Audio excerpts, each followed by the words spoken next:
Okay, now Zabriskie Point. So it's June 2nd, and it's 10:52 a.m. This is my point about Zabriskie Point. The reason, how did I come across it? Well, first of all, I read first at the time it came out. I read a review about it in the Village Voice, I believe, and all I remember. That's why I remember the name Daria Halpern, because the reviewer was writing about how, he's in love with Daria Halpern, and this, like that.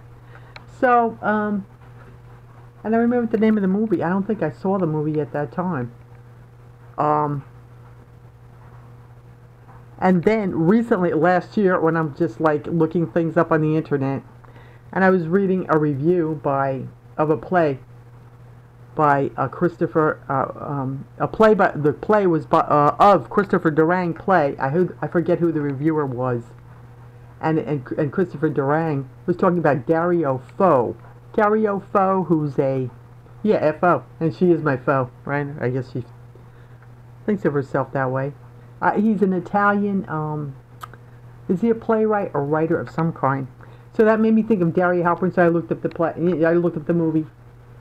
And, I didn't think of it as anything to do with, it seems like everything has to do with that, but, things you didn't think of before.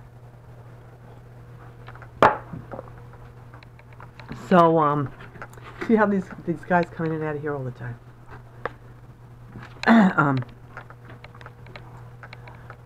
So the movie was produced by Carlo Ponti. Carlo Ponti, Sophia Loren's husband. And Sophia Loren, who has, or I guess she still has, a line of eyewear. Well, these are Sophia Loren frames. These are Sophia Loren frames. And I got them, since I've been doing this transcription, I haven't had the occasion to be an employee too often. I'm usually an independent contractor, which means you don't have any insurance, and you pay your own taxes. You don't get any paid time off. Well, I had the occasion to work for Trans-Tech Medical Solutions, doing voice recognition editing, which pays half the amount that straight typing does. I said this already, but just for the purposes of this, it pays half the amount. So if if straight type medical transcription straight typing pays 7 cents a line, the voice recognition editing pays half that. So you would have to do twice as many lines to make the same amount of money. Well, it sounds, good, just talking about it, but it's not so easy to do, and I in fact couldn't do it. But I didn't know, at the time. I just went, I thought, I don't know. Yeah, I would guess I was just a disgruntled employee with my other places before that. So anyway, Trans-Tech Medical Solutions in Houston, and their client was MD Anderson Cancer Center in Houston. So I was working there doing voice recognition and not making much money. However, I was an employee. And I had insurance. I had vision insurance, and I believe I had dental insurance. And I was not making much money, and in fact I made $15,000 that year, which I think the year before I had made $28,000. So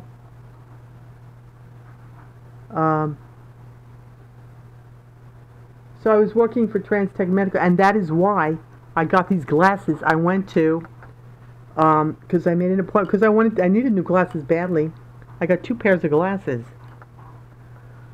These are computer glasses, and then I got distance glasses. So I went to the Ocean Eye Institute over here in Forked River, and they're on Lacey Road. And I forget the name of the doctor, but he had an optometrist connected with his office, just right there in the adjacent room was an optometrist.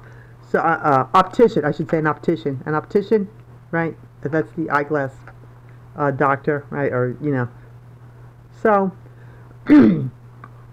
So just for convenience sake, when I got my prescription, and I only got one prescription, I got the eye exam, the doctor handed me the prescription, and then I went over to the optician, I guess I'm saying, it's optician, right?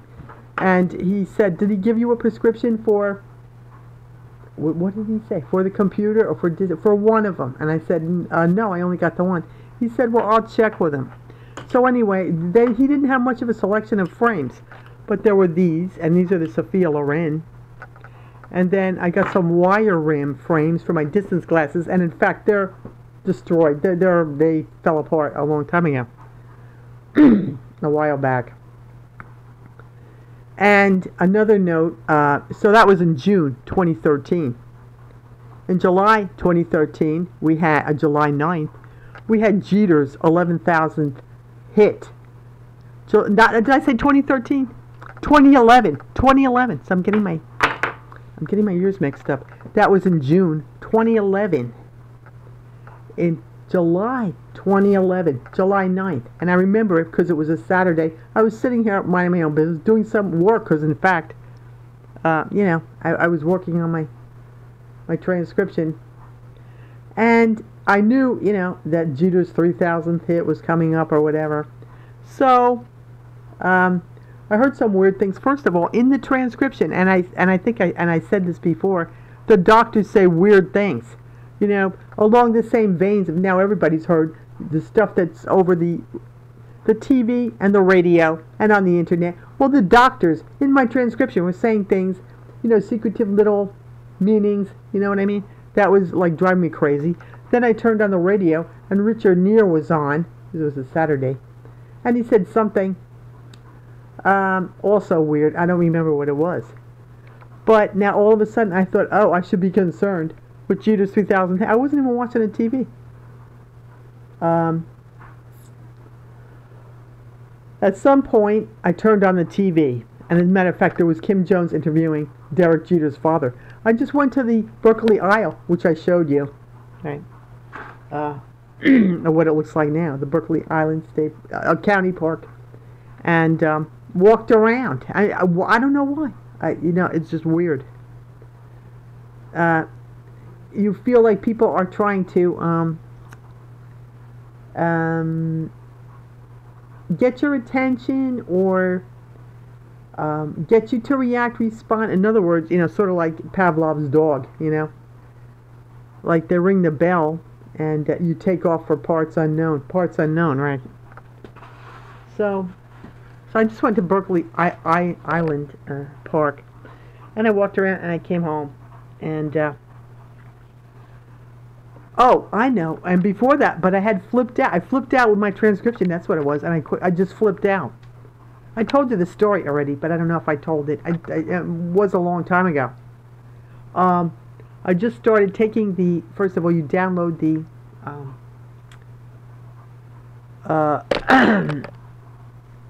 The report to be edited.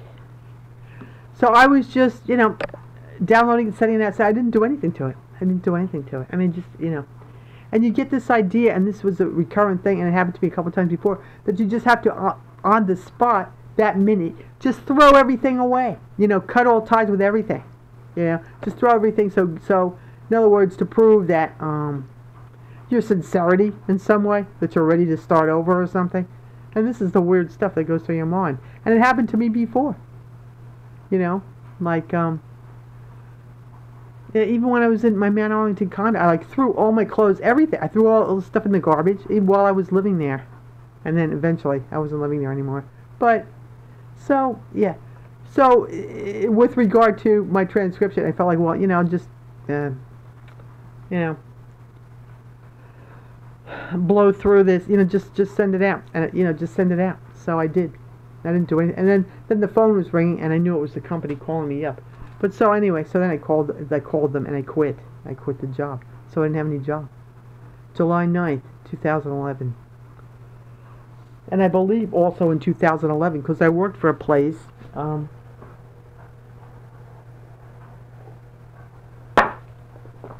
after that I got, I believe it was probity, in Pennsylvania, and I had the third shift job, which I couldn't do because I basically, even though I keep weird hours, I couldn't work overnight. But and I believe the Joplin, Missouri devastating tornado was that same year, I believe. Because I remember working for so it was probity, and they had a client, some hospital that, had hospitals in the area, so I was typing reports about that particular patients from that particular tornado. I believe it was Joplin, Missouri. It was a real devastating so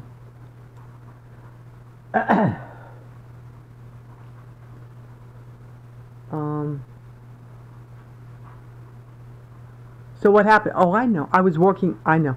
Yeah, so that was in April. That was before July. I believe that was in April. Because what happened was, I started the trans tech, the voice recognition full time in January, but I wasn't making enough money, so I picked up a second job. That's what it was. I had 2 jobs, and I quit when July rolled around, and you know, the weird thing happened. I quit the trans tech job, but I still had the probity job. But then I quit that one too. So anyway, so it's a big man. But the point I'm trying to make is about these glasses. Carlo Ponti, Sophia Loren's husband, produced Zabrisky's Point. I get the Sophia Loren eyewear, you know. And like I say, the optician didn't have too big of a selection. So, the other pair I got were wire rims, and they're destroyed. And the last time I got glasses, and I paid for them myself, I went to the No Frills America's Choice in Toms River on Route 37, and I got 2 pairs of glasses again. These, they're like a green. They have a, I don't know if you can see the color. It's green. These are my computer glasses now. These, my distance glasses, are the ones that are taped, and they're so loose I can't get, you know, I can't tape them right that they don't fall off my face if I look down or what and they're shaking around. So I really don't wear them that much. So I have the old distance glasses, totally fell apart, and I got these that I don't wear that much because of the tape. So that's all I want to say about that. So then I'll go through the One Year Strange documentary. This is 12 minutes, and